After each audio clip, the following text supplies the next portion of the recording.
Bonjour tout le monde. Pour le cours d'aujourd'hui, on va voir pas grand-chose, ça devrait bien aller.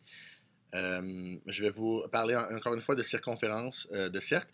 On va voir comment, à partir de la circonférence d'un cercle, on peut retrouver le rayon ou le diamètre. Ok. Donc, au dernier cours, on a vu comment calculer la circonférence si on vous donne le rayon ou le diamètre.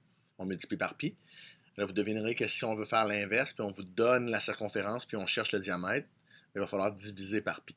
On va jaser un petit peu de ce que vous avez vu en algèbre d'opération inverse, mais il y a une opération à faire, donc ça devrait être simple.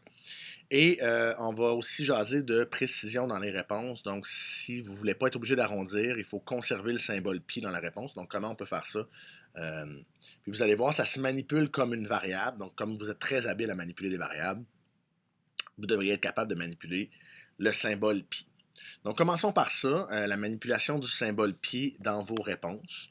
Donc, aussi simplement que ça, si j'ai un cercle et je vous donne le diamètre de ce cercle-là, disons que le diamètre c'est 12 cm, puis je vous demande de calculer la circonférence du cercle. OK? Donc, la circonférence de votre cercle, c'est le diamètre fois pi. OK? Donc là, tout le monde est rendu qui connaît cette formule-là par cœur parce que je vous l'ai demandé au dernier cours. Et diamètre fois pi, dans ce cas-ci, ce sera 12 fois pi.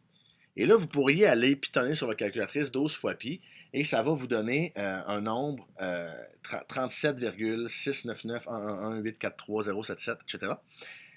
Et là, vous pourriez l'arrondir à 37,7 puis dire c'est ça la circonférence. Mais vous auriez arrondi. Si vous voulez la circonférence le plus précis possible, ce que vous allez faire, c'est que vous allez écrire que la circonférence, c'est 12 pi. C'est tout. Si éventuellement vous aviez, je ne sais pas, dans un problème, on vous disait voici trois cercles différents, puis donne le total des circonférences, ben là, ça c'est la circonférence du premier. Puis là, votre deuxième cercle, c'était 5 cm, mettons. Ben là, vous faites circonférence est égale à 5 fois pi, donc 5 pi. Puis là, à la fin, quand il faut les additionner, ben vous faites 12 pi plus 5 pi, mettons. Puis ça donne 17 pi. C'est comme une variable. Puis vous pouvez le vérifier. Si vous faites 12 fois pi, tantôt je vous disais que ça donnait 37,7 à peu près. 5 pi, vous pouvez le faire aussi. Puis additionner les deux, vous allez voir que c'est égal à 17 fois pi. OK, ça marche, c'est la même chose. Mais des fois, on va vous demander de conserver la précision dans les réponses. Euh, Pourquoi on voudrait faire ça? Ben, un exemple simple, ben, peut-être qu'on n'a aucune idée de ce qu'on va vouloir faire avec ce calcul-là. Peut-être qu'on fait le calcul en attendant le prochain calcul. Puis on ne sait pas quel niveau de précision on aura besoin tout de suite. On dit quand j'aurai besoin d'un niveau de précision, peut-être que ce sera 8 chiffres après la virgule que j'aurai besoin dans les circonstances. Puis là, si je l'ai arrondi à deux chiffres sans savoir, ben il m'en manque. Il faut que je retourne faire mon calcul. Alors que si je laisse le pi, si j'écris 5 pi, ben une fois que la personne aura besoin de la circonférence, je viendrai chercher mon 5 pi.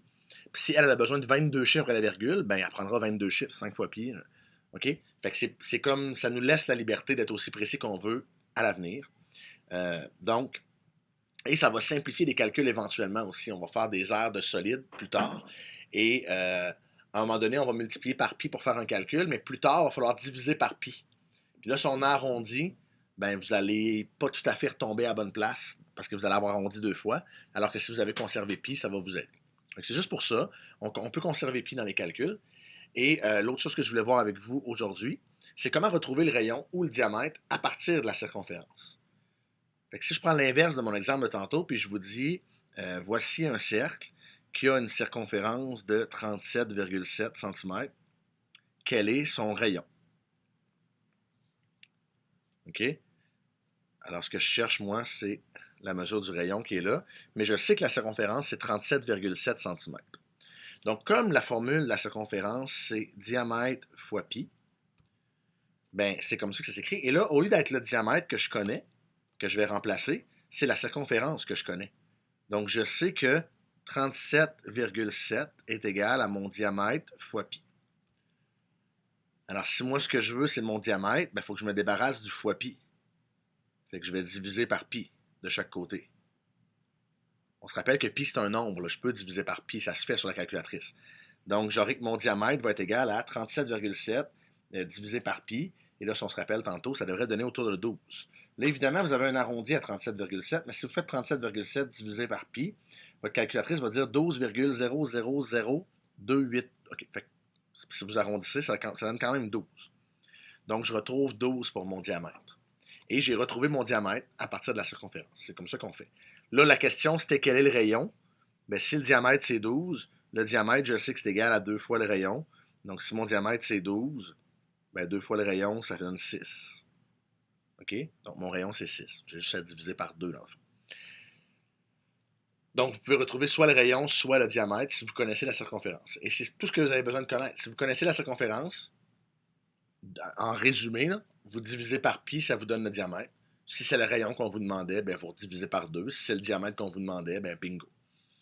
Alors, c'est tout pour le cours d'aujourd'hui. C'est tout simple. À partir d'une circonférence, on peut retrouver le diamètre ou le rayon. Et des fois, c'est pratique de conserver le pi dans notre réponse.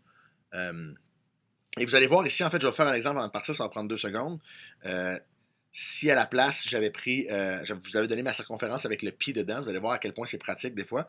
Si je vous dis, voici un cercle et sa circonférence, c'est 11 pi.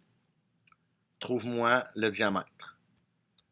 Mais là, il n'y a rien de plus simple parce qu'on vient juste de dire que pour retrouver le diamètre à partir de la circonférence, je prends ma circonférence, puis je divise par pi, ça me donne le diamètre. Mais là, 11 pi divisé par pi, je n'ai même pas besoin de ma calculatrice. Les pi s'annulent, ça donne 11. Donc, mon diamètre, c'est 11. Donc, vous voyez comment, si j'ai besoin de refaire le calcul à l'envers éventuellement, c'est pratique que ma circonférence soit écrite avec le pi dedans au lieu d'avoir fait le calcul puis d'arrondir. Bien, là, j'ai ma réponse exactement précise. C'est sûr que c'est 11 le diamètre si ma circonférence était 11 pi.